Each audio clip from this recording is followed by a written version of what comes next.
১৯৯১ সালের ১৬ জুলাই পূর্ব সুন্দরবনের গহীনে কাঠ সংগ্রহ করতে গিয়ে জীবনের সবচেয়ে ভয়াল মুহূর্তের মুখোমুখি হয়েছিলেন বাগেরহাটের শরণখোলা উপজেলার সাউথখালী ইউনিয়নের সোনাতলা গ্রামের মোহাম্মদ আব্দুস সালাম হাওলাদার। ২-১ মিনিট সময় হয় না, এর মধ্যে বাঘ সামনে আমার হাজির হয়ে গেছে। হাঁকাতে করতে আছে, লোল পরে হাঁকাতে আছে। আমি এখন হতভম্ব গেছি। আমি এক নজর চাইয়া বাঘের দিক, আমি এখন ভয় পাইছি, কি করবো। সেদিন হঠাৎই অন্ধকার বনে বজ্রপাতের মতো ঝাঁপিয়ে পড়ে এক ক্ষুধার্ত রয়্যাল বেঙ্গল টাইগার। মৃত্যুর মুখে দাঁড়িয়ে সামাদ হাওলাদার জীবন বাঁচাতে মরিয়া হয়ে বাঘের জিহবা চেপে ধরেছিলেন, ঠোঁটে কামড় বসিয়েছিলেন, কিন্তু বাঘের তীক্ষ্ণ দাঁত থামেনি। কেড়ে নিয়েছিল তার চোখের আলো, ভেঙে দিয়েছিল দাঁত, আর রেখে গিয়েছিল শরীর জুড়ে অসংখ্য ক্ষত।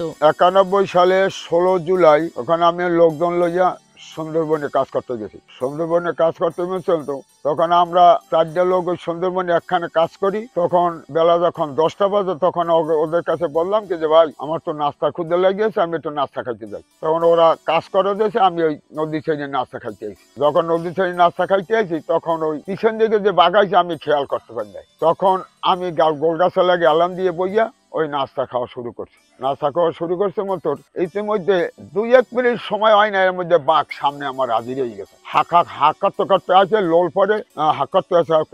আমি এখন হতভম্ব গেছি। আমি এক নজর চাইয়া বাঘের দিক, আমি এখন ভয় পাইছি, কি করবো। তখন আমি ওই সারা দিয়েছি।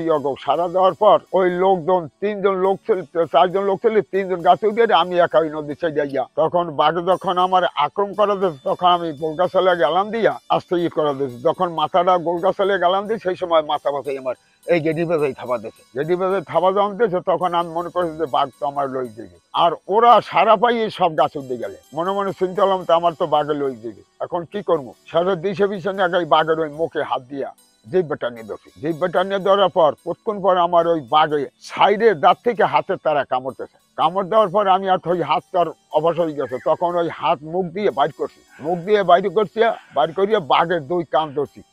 জোরে কাম ধরছি, এমন জোরে যেন বাঘে না লড়তে পারে। তখন আমি নিয়াজ করছি বাঘের পিঠির উপরে লাফাই উঠবো। তখন বাঘে আমার উঠতে দেয় নাই। তখন ওই যেই লাফাই উঠে দিয়েছে, তখন বাঘের মাথা জাগাই ফেলায়। তখন আমি আল্লাহকে স্মরণ করে ভয় পাইয়া শেষে আমি বললাম, আল্লাহ আমার শক্তি দাও, আমি বাঘের সাথে যেন একটু লড়তে পারি। তখন ওই বাঘের ঠোঁট পাশাই কামড় দিয়েছে। যখন বাঘের ঠোঁট পাশাই কামড় দিয়েছে, আমার ৩টে দাঁত ওই বাঘের ওডের মধ্যে রয়ে গেছে। যখন ওডের মধ্যে রয়ে গেছে, তখন ওই বাঘে পাইছে ব্যথা পাইয়ে আমার চোখ পর্যায়ে খাবার দিয়েছে। এরকম করতে করতে ১-১.৫ ঘন্টা দল লাগে লড়াই করতে আছে। যে চোখে থাবা দিয়েছে, তখন কি করবো, আমার লোকজন তো নাই, আর কি করবো, আমার আল্লাহ কে বাঁচাইবে। তখন চোখ ধনুক আমার অন্ধ হয়ে গেছে। মনে মনে চিন্তা করলাম যে চোখ গেলে গেছে। তখন হুড়ছে লালাম লইয়া গলার দিকে, মানে গলা ফুটে হয়ে গেছে। পানি খাইলে গলার দিয়ে পানি পড়তো। এর মধ্যে কি করবো, বাঘ একটু আতাই দেখলাম, চোখে কিছু দেখি না দেওয়ার পর্যন্ত পানির তৃষ্ণা আমি পরান আমার শুকিয়ে গেছে। তখন এই আস্তে আস্তে ওই নদী সাইডে গেছি। যাই হাত দিচ্ছে যে নৌকা, মানে ওই নদী ভরে গেছে। তখন ওই আস্তে নদীর মধ্যে একটু নামছি। নামিয়া পাশে একটা শিকার ছিল, ওই শিকারটা আমি ঝুলে দিয়ে ধরিয়ে বসি। তখন আমার ওই বাঘ চক্ষুটা ওই চুবানে ঝোলার পর আমি কি আর কি করবো দিশে পাই না। তখন আমার ওই চোখে কামড় দিয়েছে। তখন কামড় যখন দিয়েছে, আমি লাফাই উঠছি। লাফাই দিয়েছে, লোকজন সব দৌড়িয়ে আসে। ওরা মনে করছে যে নিয়েই গেছে, লই গেছে। তখন কয়ে যে ভাই, তোরা আমার ধর্মের ভাই, আমার ধর্ম বাঘ নিতে পারে না, তোরা আমার একটু ধরিয়ে উঠা, আর আমার একটু পানি খাওয়া। আমার খেয়াল দেয়, বাঘজন যেতে পারে না। আমার উষাস আল্লাহর রহমত, তো কোনো ভয় নাই। তখন ওরা টাইনে উঠাইয়া মুখে পানি দেয়, কিন্তু গলায় দেয়। তবুও তিনি ফিরেছিলেন বাঘের মুখ থেকে জীবনের কাছে। আর সেই ফিরে আসাই তাকে বানিয়েছিল গ্রামের নায়ক। মানুষ ভালোবেসে তাকে নাম দিয়েছিলেন বাঘা সামাদ।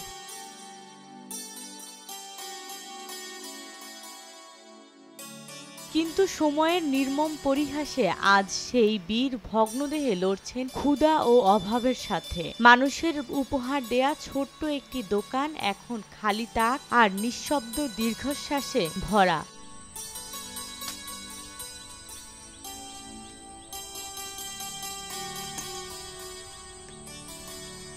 মানুষের উপহার দেয়া ছোট্ট একটি দোকান এখন খালি তাক আর নিঃশব্দ দীর্ঘশ্বাসে ভরা। সুন্দরবনের পাশে ভাঙাচোরা এক ঘরে কেটে যাচ্ছে তার বার্ধক্যের দিনগুলো।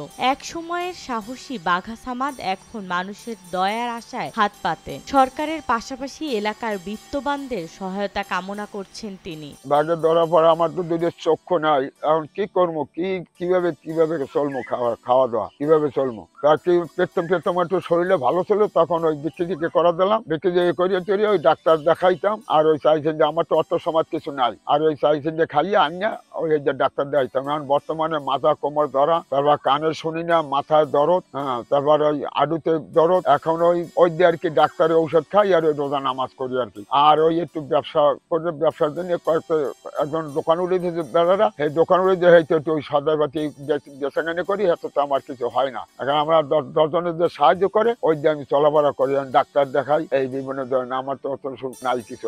ভুক্তভোগীর স্ত্রী জানান ৩৫ বছর ধরে কষ্টের জীবন পার করছেন তারা। এলাকার মানুষদের সহায়তায় কোনো রকম দিন পার হচ্ছে। একটু দোকান করছি, সরকারে পেট্রোল মইলে সরকারে চাইছি, টিওনে এখন দোকান দিছে, ওই একটু গাড়ি সেইটুকু 1 বছর বেচা কিনে করছি, 10 টাকার 5 টাকার আর পান চা এই বেচিয়ে এই 1 বছর চলছি। তারপরে গ্রামবাসী মানুষে কিছু টাকা দিয়েছে, লোহা দিয়েছে, কাঠ দিয়েছে, দিয়ে একটু দোকান করছি। দোকান করছি আর মাল তো উড়াইতে পারি না, পয়সা নাই, যেটুকু বেশি কিনি বাকিও কিছু পরে। তারপর আর দোকানে আর কোনো মাল থাকে না, টাকা বাগর আর মাল উড়াইতে পারি না। দশেকেরা যদি, কত ধনী লোক আছে, এরা যদি এই দয়া করিয়া কিছু সাহায্য করতে, যে যা পারে কম বেশি, আমি একটু আমার এই অন্ধ স্বামীলেই আমি বেশি কিনে খাইয়ে আমি থাকতে পারি। স্থানীয় এক ব্যক্তিও তুলে ধরেন আব্দুস সামাদ হাওলাদারের অসহায় জীবনযাপনের কথা। যখন চোখ বাগে নেছে তখন গ্রামেরা সাহায্য করিয়া যেরকম একটু ডাক্তার দেখাইছি, দেখানোর পরে এই সরকারি জায়গায় ইয়ে বসবাস করছে, খাদ্য মানুষের নামাই দিচ্ছে। আমরা গ্রামেরা একত ইয়া কইছি যে তোকে নামাই পেয়ে আমরা দেখব, এভাবে করিয়া জীবন যখন চলতে আছে, কোনো রকম চলে। এখন এই দোকান দিয়ে টিয়া একটু মোটামুটি চলতে আছে। আমরা যারা আছি গ্রামেরা, এরিয়া কাস্টমার যারা আছে, এটি নিয়ে একটু খাই, বেড়ার দোকানটা কোনো রকম চলে। এর দিয়ে হারে আল্লাহ কোনো রকম খাওয়ায়। আর আমরা বললাম এরকম যারা আছে কিছু সাহায্য করে আল্লাহ দিলে, ওই বিদেশ দিয়ে পাঠায়, এখান পাঠায়, তারপর দিল্লি গেছে, তারপর খরচ করছে, এখনো যায় খরচ করতে। এইভাবে ওনার দিনটা চলে, বুঝছেন।